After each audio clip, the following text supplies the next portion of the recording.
Hello student, তোমরা যারা ক্যালকাটা ইউনিভার্সিটির আন্ডারে 5th সেমিস্টারের ছাত্রছাত্রী আছো এবং তোমাদের রাষ্ট্রবিজ্ঞান সাবজেক্টে অনার্স আছে, তোমাদের জন্য আজকে ক্লাসটা খুবই গুরুত্বপূর্ণ। আজকে ক্লাসে তোমাদের ডিএসসিসি 12 পেপার থেকে একটি মোস্ট ইম্পর্টেন্ট প্রশ্নের উত্তর নিয়ে আলোচনা করব। এই প্রশ্নটা তোমাদের 10 নম্বর বা 20 নম্বরের জন্য খুবই গুরুত্বপূর্ণ। প্রশ্নটা কি আছে দেখো, ম্যাকিয়াভেলির রাজনৈতিক অবদান আলোচনা করো, বা প্রশ্নটা ঘুরিয়ে আসতে পারে আধুনিক রাষ্ট্রচিন্তায় ম্যাকিয়াভেলির অবদান, বা প্রশ্নটা আরও ঘুরিয়ে আসতে পারে ম্যাকিয়াভেলিকে নবজাগরণের সন্তান বলা হয় কেন। কিভাবে অ্যান্সারটা তোমরা উপস্থাপন করবে পরীক্ষায় দেখে নাও। প্রথমেই ভূমিকায় কি লিখবে দেখো, রাষ্ট্রচিন্তার ইতিহাসে ফ্লোরেন্সে জন্মগ্রহণকারী নিকোলো ম্যাকিয়াভেলি এক অবিস্মরণীয় নাম। ইউরোপের নবজাগরণকালীন সমাজ সাংস্কৃতিক পরিবেশে তিনি রাজনীতি ও রাষ্ট্রচিন্তার এক মৌলিক পরিবর্তন আনেন। রাজনীতি এবং রাষ্ট্রচিন্তায় একটা মৌলিক পরিবর্তন আনে। মধ্যযুগীয় ধর্মীয় কর্তৃত্ব, নৈতিকতার কৃত্রিম শৃঙ্খল এবং অলৌকিক ব্যাখ্যার বিপরীতে দাঁড়িয়ে তিনি রাজনীতিকে স্বাধীন বাস্তববাদী চিন্তার ওপর প্রতিষ্ঠা করেন। তার দ্য প্রিন্স এবং ডিসকোর্স অন লেভি গ্রন্থে যে চিন্তাধারার প্রকাশ ঘটেছিল তা ইউরোপে আধুনিক রাষ্ট্রতত্ত্বের ভিত্তি স্থাপন করেছিল। এই জন্য তাকে আধুনিক রাষ্ট্রচিন্তার অগ্রদূত বলা হয়। এবারে দেখো, পয়েন্ট করে আলোচনা করা হয়েছে। প্রথম পয়েন্ট হচ্ছে বাস্তববাদ ও মানব প্রকৃতির বিশ্লেষণ। ম্যাকিয়াভেলির চিন্তার সবচেয়ে গুরুত্বপূর্ণ দিক হলো তার বাস্তববাদ। তিনি রাজনীতিকে কল্পিত আদর্শ বা নৈতিক মূল্যবোধের ভিত্তিতে বিচার না করে বাস্তব পরিস্থিতির নিরিখে বিশ্লেষণ করেছিলেন। তার মতে রাজনীতির উদ্দেশ্য হল ক্ষমতা অর্জন ও তা ধরে রাখা। এই জন্য প্রয়োজনে অনৈতিকতা, প্রতারণা বা নিষ্ঠুরতা গ্রহণযোগ্য। তিনি মানব প্রকৃতিকে চিহ্নিত করেছিলেন স্বার্থপর, অকৃতজ্ঞ ও ভীরু হিসাবে।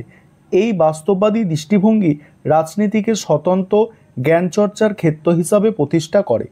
একদম এইভাবে একদম কম্প্যাক্ট লিখতে হবে, কম ভাষার মধ্যে, এবং ধারণাটা যেন স্পষ্ট থাকে যে ম্যাকিয়াভেলির থটটা কী আছে, ম্যাকিয়াভেলি কী বলতে চেয়েছে, সেটা যেন তোমার নোটসের মধ্যে ক্লিয়ার থাকে। কম ভাষায় একদম সুন্দর করে গুছিয়ে উপস্থাপন কিন্তু তোমাকে করতে হবে।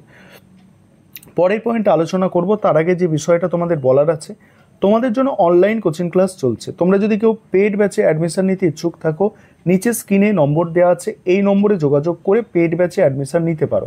আমাদের সপ্তাহে 3 দিন করে ক্লাস হয়, অলরেডি ক্লাস চলছে। তোমরা যারা পেড ব্যাচে অ্যাডমিশন নিতে ইচ্ছুক যোগাযোগ করতে পারো।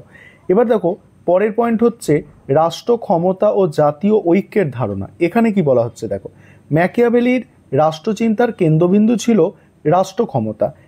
কিভাবে ক্ষমতা দখল করা যায়, কিভাবে তা বজায় রাখা যায় এবং কিভাবে রাষ্ট্রকে শক্তিশালী করা যায়, এই সব প্রশ্ন তার আলোচনার মূল বিষয়। তিনি ব্যক্তি স্বাধীনতা বা ক্ষমতার বৈধতা নিয়ে আলোচনায় না গিয়ে রাষ্ট্র ক্ষমতার ওপরে নির্ধারণে মনোযোগী ছিলেন। বলছে রাষ্ট্র ক্ষমতার উপায় নির্ধারণে মনোযোগী ছিলেন। তার দ্য প্রিন্স গ্রন্থের শেষ অধ্যায়ে তিনি ইটালির রাজনৈতিক বিভাজন দূর করে একটি জাতীয় ঐক্য প্রতিষ্ঠার আহ্বান জানায়। এই ভাবনার মধ্যেই আধুনিক জাতীয়তাবাদের সূচনা দেখা যায়।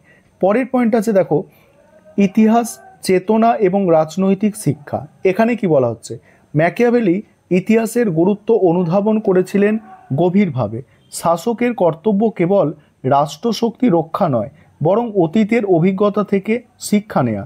তিনি শাসকদের পরামর্শ দিয়েছিলেন ইতিহাস পাঠ করতে, অতীতের সাফল্য ও ব্যর্থতার অভিজ্ঞতা থেকে নতুন কৌশল নির্ধারণ করতে, এবং ইতিহাস নির্ভর যুক্তিবাদী মনোভাব তাকে মধ্যযুগীয় বিশ্বাস নির্ভর ঐতিহ্য থেকে সম্পূর্ণ পৃথক করেছিল।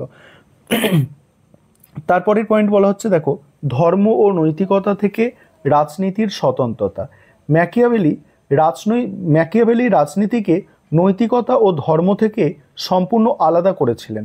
তার মতে রাষ্ট্রনীতি নির্ধারণে ধর্মীয় নীতি বা নৈতিক মানদণ্ডের কোনো ভূমিকা নেই।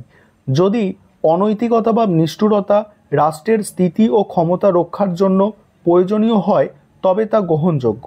বলছে দেখো, অনৈতিকতা বা নিষ্ঠুরতা যদি রাষ্ট্রের স্থিতি রক্ষার জন্য মানে প্রয়োজনীয় হয় তবে তা গ্রহণযোগ্য।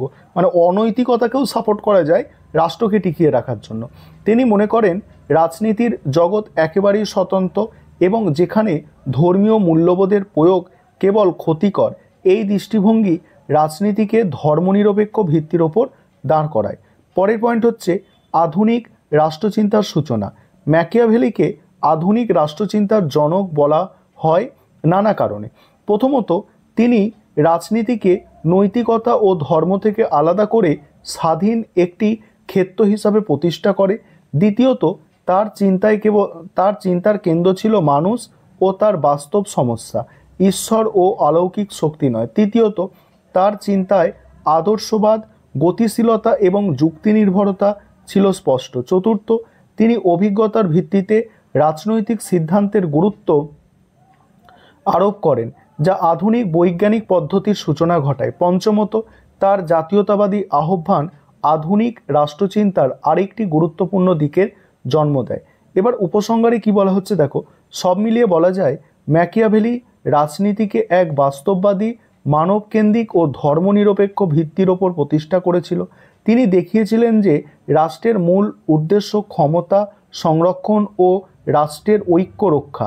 তার জন্য প্রয়োজনীয় কৌশল প্রয়োগ করা শাসকের কর্তব্য। নৈতিকতা ও ধর্মীয় অনুশাসনকে সরিয়ে রেখে তিনি রাজনীতিকে স্বাধীন ক্ষেত্র হিসাবে গড়ে তুলেছিলেন। এইভাবে তিনি মধ্যযুগীয় ঐতিহ্য থেকে বেরিয়ে আধুনিক রাষ্ট্রচিন্তার সূচনা করেন।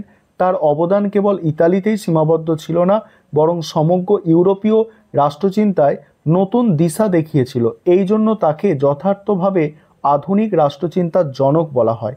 এই ছিল তোমাদের একটি মোস্ট ইম্পর্টেন্ট প্রশ্নের উত্তর।